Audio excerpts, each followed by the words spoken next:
जलकल विभाग जनपद बिजनौर में लगातार भ्रष्टाचार पर भ्रष्टाचार करता जा रहा है और इनके अधिकारी, जिनका नाम राकेश चौधरी, स्टेनो बाबू और जेईई किस तरह से भ्रष्टाचार करते हैं, उनकी शिकायत लगभग 2 वर्ष पूर्व शासन, जिलाधिकारी व उच्च अधिकारी, मंडलायुक्त आदि में की गई थी।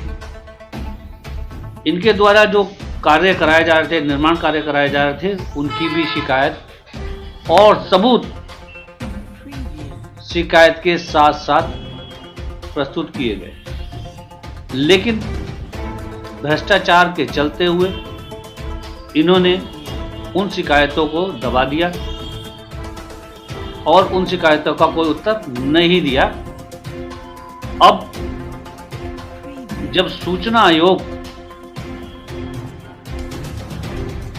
ने इन लोगों को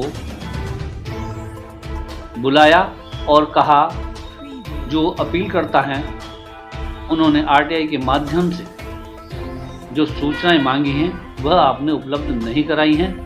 यदि सूचना उपलब्ध नहीं कराई तो आप पर कठोर कार्रवाई होगी।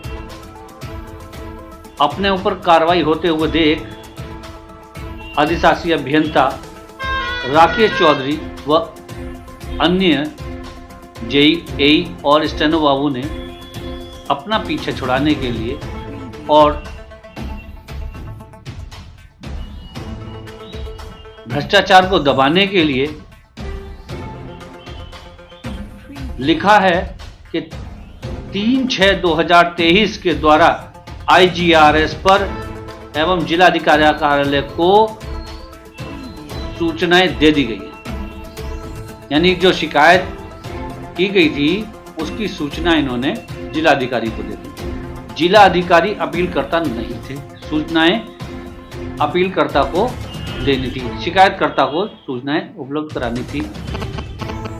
क्योंकि अगर ये सूचनाएं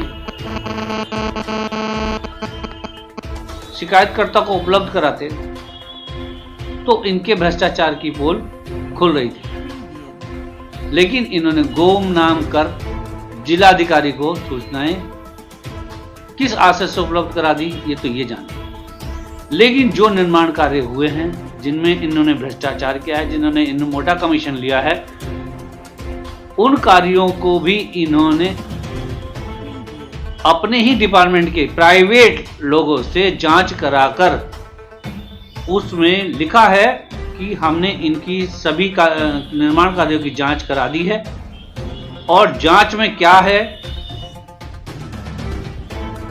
क्या पाया गया, इन्होंने कुछ नहीं कहा, केवल मौखिक रूप से निर्देश दिए।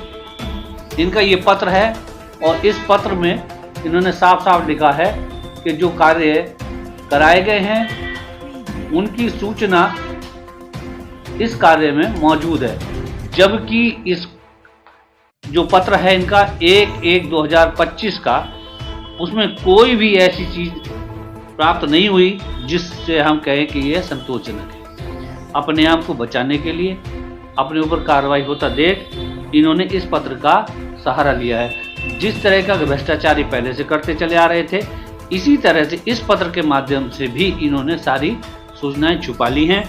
जैसे कि आपको बताते चलें, इनके पास कितना काला धन है, अधिशासी अभियंता के पास कितना काला धन है, स्टेनो बाबू के पास कितना काला धन है,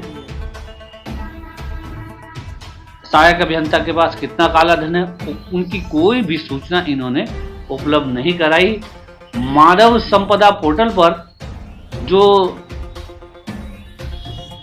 सूचना उपलब्ध कराई गई है वह टोटल गलत कराई गई है, चूंकि ये करोड़ों के मालिक हैं और किसी अन्य उच्च अधिकारी ने यानी कि शासन स्तर से इनकी कोई जांच नहीं की। उसी का फायदा उठा करके इन लोगों ने सूचना आयोग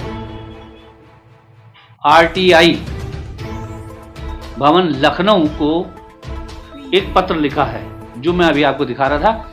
इस पत्र में कोई भी ऐसी चीज नहीं दिखाई गई जिससे शिकायतकर्ता संतुष्ट हो। इन्होंने इस पत्र में टोटल झूठ का सहारा लिया और अपना बचाव करने की नीयत से यह पत्र शिकायतकर्ता को भेज दिया।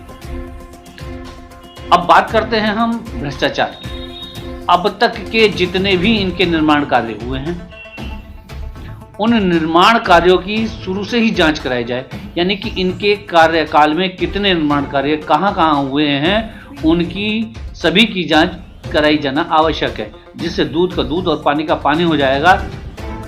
क्योंकि जलकल विभाग करोड़ों के प्रोजेक्ट कर रहा है, जिससे लोगों को जनहानि भी हो रही है।